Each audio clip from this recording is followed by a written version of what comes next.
Salut à tous, bienvenue dans Carnet des Champs. Aujourd'hui, on se retrouve à Prangin, dans le canton de Vaud, sur l'exploitation de Reynald Pache pour parler de cerises.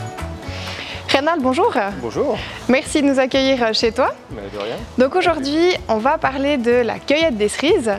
Est-ce qu'on parle de cueillette, de récolte? Est-ce qu'il y a un terme vraiment juste? La cueillette, c'est plus juste. Cueillette, c'est juste. Mais la récolte, ça englobe en fait la totalité. Mais en effet, la cueillette, c'est plus juste dans le sens que elles sont cueillies à la main déjà.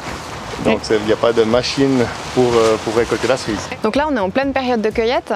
Jusqu'à quand on va pouvoir avoir des cerises suisses du coup? Alors des cerises suisses, je pense jusqu'à mi-juillet, mais chez moi jusqu'à début juillet, fin juin, début juillet. Et puis alors cette fameuse cueillette des cerises, est-ce que tu peux nous expliquer comment ça se passe? On voit qu'il y a beaucoup de gens présents sous les serres. Dans le monde agricole, on sait que beaucoup de choses sont maintenant plutôt mécanisées, voire robotisées. La cueillette, c'est encore quelque chose qui se pratique à la main? Alors c'est encore quelque chose qui se pratique à la main parce que premièrement, on ne cueille pas tout en une fois. Donc on fait à peu près 3 cueillettes sur un arbre, 3 ou 4, ça dépend de la maturité. Et puis en effet, toutes les cerises sont prises une à la main, mises dans un bidon, comme on voit, et puis après mises sur la table de triage où on va séparer les calibres, enlever celles qui sont abîmées. Il peut y avoir un peu de pourriture, des fendus ou des autres problèmes qui ne sont pas acceptables pour le marché. C'est petit, donc pour faire des kilos, il faut quand même faut des gens assez habiles.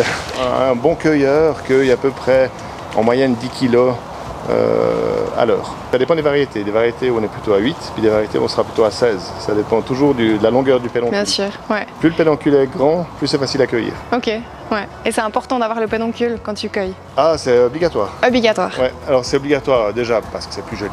Principale raison, c'est surtout parce que c'est pour la conservation. Parce qu'en fait, le pédoncule, il est attaché. Du moment qu'on enlève le pédoncule, on fait une blessure. Puis sur cette blessure, évidemment, vient le champignon, les moisissures et la pourriture. Et puis ça se conserve beaucoup moins. Et puis c'est plus sympa de pouvoir manger la cerise avec la queue. Voilà, en prenant la queue. Ouais. Et alors, tu as évidemment besoin de cueilleurs. Tu en as besoin de combien pour toutes ces tonnes que tu actuellement, récoltes? On est 9 sur la parcelle, donc on voit qu'il y a entre 1 à 2 personnes ou 3 personnes qui trient aussi sur la table de triage. Donc ça dépend un petit peu du besoin qu'on a. Le matin, on décide un petit peu le nombre de kilos qu'on va faire, si on met ça en barquette, si on met en vrac, si on met dans différents emballages. Donc ça nous définira le nombre de personnes qu'on a besoin. Donc s'ils ne sont pas dans les cerises à cueillir, il y a du boulot toujours ailleurs, puisqu'on a aussi des pommes et de la vigne. Et tu disais, alors là, tes cerisiers, ils ont 5 ans? Oui, ceux-là, ils ont 5 ans. C'est maintenant qu'ils sont en pleine production? Dans ce système de forme qu'on a, qui est du fuseau, on essaye d'arriver très vite en production. Par rapport à un arbre qui serait ce qu'on appelle des hauts tiges, qu'on a en plein champ, ce que le commun des mortels connaît bien, c'est un gros tronc, un gros arbre avec des grosses échelles. Là, il faut plutôt 10 ans avant d'avoir une production, et puis on va le garder 30, 40, 50 ans. Tandis que ceux-là, on espère qu'après la 3e année, on va dire qu'on part en production à plein régime, jusqu'à la 12-13e année. Et donc plus un arbre vieillit, plus il va faire de fruits, mais plus elles seront petites. Donc après, on perd notre bénéfice. Et puis alors, comment on arrive à une bonne production d'un cerisier? C'est quoi un petit peu les clés, les secrets pour avoir une bonne production de cerises? Alors déjà, il faut trouver la bonne variété. Ça, c'est vraiment le plus difficile parce qu'il y a pléthore de variétés. Ils ont tous leurs avantages et leurs inconvénients. Il y en a certaines qui sont vraiment géniales au niveau gustatif, qui ont un long pédoncule, qui sont faciles à cueillir. Mais par contre, celles-là, elles sont sensibles au gel. On a eu ce printemps un problème sur une variété qui s'appelle Cordia, qui est une des meilleures, qui est la reine, on va dire, vraiment la super cerise, parce qu'elle est belle, elle est bonne, elle est facile à cueillir, elle a tous les avantages, sauf qu'elle est sensible au gel. Et puis ensuite, à la plantation, il faut essayer de les faire pousser. Un cerisier, il faut qu'il pousse. Tant qu'il pousse, il fait du fruit, du beau fruit, on va dire. Du moment qu'il s'arrête, qu'il devient chétif, on a une production qui est vraiment de mauvaise qualité. Et puis, est-ce qu'il faut faire attention? Ils sont sensibles à des maladies, à des parasites. Est-ce qu'il faut beaucoup traiter les cerisiers? Alors, je dirais pas qu'il faut beaucoup traiter. Ils sont sensibles au début de l'année, ce qu'on appelle la maladie criblée. Il va complètement piquer toutes les feuilles, il va ouvrir les feuilles. C'est pour ça qu'elle est criblée au fait de trous. Donc ça, c'est embêtant pour la photosynthèse, puisqu'un arbre fonctionne avec la photosynthèse. L'autre maladie qu'on peut avoir, c'est la monniose. Donc c'est la pourriture, on va dire, les grappes pourries. On a la problématique qu'au bout d'un moment, ici, il y en a une qui est attaquée, et ben, elle va vraiment attaquer tout le reste. Pour ça, on a quelques produits qu'on utilise au printemps, au tout début du printemps, et puis on essaie d'arrêter de traiter le plus tôt possible. C'est pour ça qu'on a mis des bâches. On va les protéger de la pluie pour éviter qu'ils soient sensibles, parce que la pluie est contaminatrice, on va dire, pour ces champignons-là. C'est un arbre qui demande peu d'entretien au niveau des produits en lui-même, enfin, que ce soit organique ou chimique, mais il faut aller au bon moment pour éviter les problèmes. On a peur des gros problèmes de pucerons, comme partout, hein, dans les rosiers, dans les pommiers. Et puis suivant les années, comme cette année, il y a une année qui est vraiment très propice aux pucerons. Donc là, il faut vraiment faire attention parce qu'on peut complètement arrêter un arbre. Un arbre peut complètement se faire bouffer, on va dire. Alors on a vu avant vraiment la cueillette des cerises, maintenant on est à la phase du triage. Oui. Est-ce que tu peux nous expliquer comment ça se passe? Ça dépend des cueilleurs. En fait, on a des cueilleurs qui cueillent très bien. Donc quand on leur dit vous prenez que les grosses, on voit les grosses ici. On met ça en barquette, donc on sélectionne celles qui sont 28 et plus dans une barquette. Et puis ensuite, on choisit les autres qui passent à travers le calibre et qui sont des 24. Donc là, c'est le 24. Alors, il est marqué de l'autre côté. Et c'est les 24 plus. Puis tout ce qui est en dessous de ça, donc les petites comme ça, qui passent à travers, ça, c'est pour le déchet. Donc ça, c'est pas vendable sur le marché. Et puis là, on doit trier sur la table de tri en fonction de la qualité qu'on nous demande. Ça dépend si ça va au marché à la ferme direct ou si ça va pour les grands distributeurs. Et là, pour les grands distributeurs, ils sont un peu plus exigeants. Ils ont besoin d'avoir vraiment un calibrage presque parfait. Donc il y a la taille, et puis est-ce qu'il y a d'autres critères après au triage ici où on doit encore enlever? Il y a d'autres critères, on le voit ici, sur une cerise comme ça. Donc c'est une cerise qui est fondue, qui est due à la pluie. Donc on a l'humidité, en fait. La cerise n'aime pas du tout la pluie directe sur elle. Et puis au fait, quand il y a trop de pluie, elle éclate. Aurélien, tu peux nous dire 2 mots sur le cadre légal de la production de cerises en Suisse? Avec plaisir, Léa. Je vous propose d'aborder 3 aspects de la culture des cerises aujourd'hui.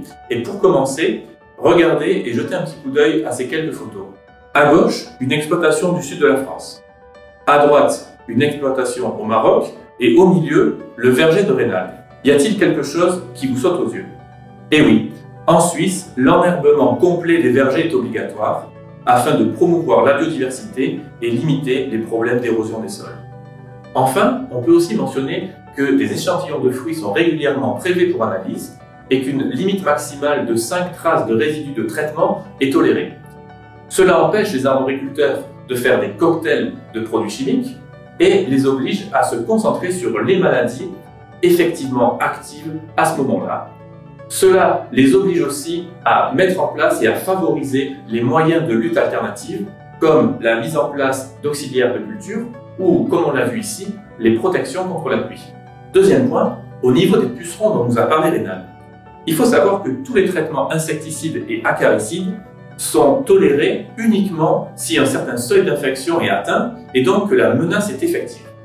Autrement dit, l'année prochaine, Rhénal ne pourra pas venir avec un traitement préventif contre les pucerons uniquement parce qu'il a été infesté cette année. On est de retour avec toi, Reynald. Est-ce que tu peux nous parler de ton exploitation de manière générale? Oui, alors on a une exploitation qui est dédiée, on le voit, à la cerise. C'est le premier fruit qu'on récolte. Ensuite, on a de la pomme aussi, une dizaine d'hectares de pommes. On se consacre aussi à la vigne.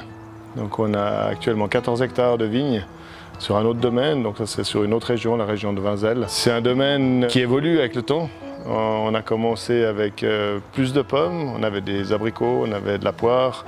Alors, il y a des choses qu'on a arrêtées, des choses qu'on a continuées comme la pomme. On a aussi un peu de grande culture, donc un peu de colza, du blé, de l'orge, tournesol. Et puis pas mal de compensation écologique aussi.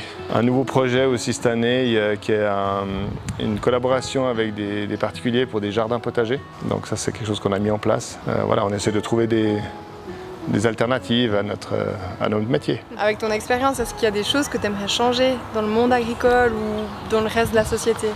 Ouais, le monde agricole, il change déjà beaucoup. Il change énormément, surtout dû à sa politique agricole. Ce que j'aimerais pouvoir changer, c'est plutôt dans l'éducation des gens. L'éducation ou l'information plutôt, c'est un meilleur mot, l'information.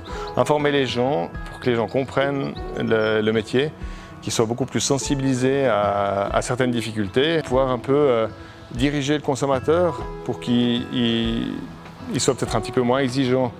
Alors je dis le consommateur, mais c'est peut-être le metteur en marché surtout. Hein. Quand on voit les grands centres qui eux mettent en marché, ils veulent que tout soit calibré, tout soit parfait, nickel, alors qu'on vit avec la nature. Et ça, on a un peu de peine à... Ouais, il faudrait qu'on puisse l'expliquer peut-être différemment. Les gens se focalisent sur les problèmes de pollution ou de pesticides et tout ça, tous ces mots qu'on peut dire. Et puis, il y a des choses qu'on doit utiliser, des choses qu'on doit faire dans le système où on est. Ou alors, il faudrait que chacun revienne à la terre avec son petit lopin de terre, ses problèmes de pucerons sur ses arbres. Donc, voilà, mais on n'est pas dans une économie comme ça actuellement. Dans une économie où les gens ont besoin de faire leur travail et puis d'aller acheter de quoi ils ont besoin pour se nourrir. Alors justement, si on parle d'acheter pour se nourrir, pour finir, on a vu ces magnifiques cerises que tu produis. Ouais. Est-ce que tu peux nous dire où on peut trouver ces cerises, les fruits que tu produis sur ton exploitation? Oui, la plus grande partie des cerises sont envoyées dans une coopérative qui s'appelle Les Monts Fruits, qui est ici à Perrois, donc pas très loin de Prangin. Ensuite, c'est redistribué dans les grands centres, dans les épiceries, dans les marchés de gros, etc. Et puis, il y a une petite partie qui part aussi en direct. Alors, pas forcément direct chez moi, parce que je n'ai pas fait le marché, parce que c'est un autre métier, et puis je ne me suis pas consacré à ça. Mais dans des collaborations avec des collègues qui, eux, ont un marché, ou l'épicerie, une épicerie à Prangin par exemple qui me prend pas mal de cerises, ou les épiceries de village qui eux jouent le jeu et aiment bien avoir le produit local. Une spécialité, quelque chose que tu nous recommandes de goûter chez toi? La cerise, pendant la période des cerises, hein, le temps des cerises. Et puis sinon, dans les pommes, on a des nouvelles variétés qu'on essaie de mettre en avant. Donc on a les variétés qu'on voit actuellement, la Jazz par exemple, qui est une variété assez phare actuellement, la Pink Lady, qui est juste derrière nous là. Bon, elle est toute jeune, elle est verte encore. Et puis sinon, cette nouvelle variété aussi, qui sont des variétés à chair rouge.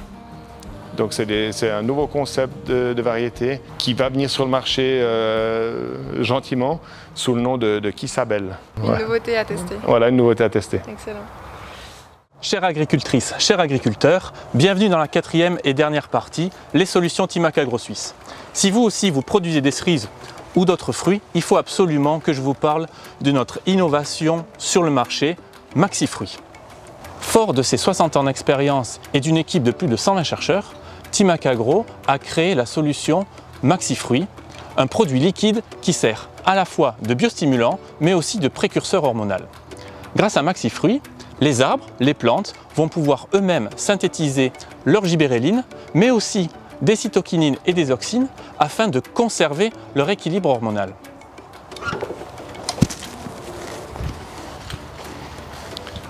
En règle générale, 2 apports de Maxifruits, en principe en encadrement de floraison, permettent d'augmenter le taux de nouaison et aussi le calibre des fruits pour un meilleur rendement tout en conservant une qualité optimale. Ici, les résultats de notre dernier suivi, notamment sur cerises, où on obtient 36% de calibre supplémentaire, mais aussi 5% de mieux en termes de fermeté pour une conservation parfaite des fruits, et aussi 9% de plus au niveau du taux de sucre, ce qui permet d'obtenir un goût encore plus intense. À bientôt dans Carnet des Champs.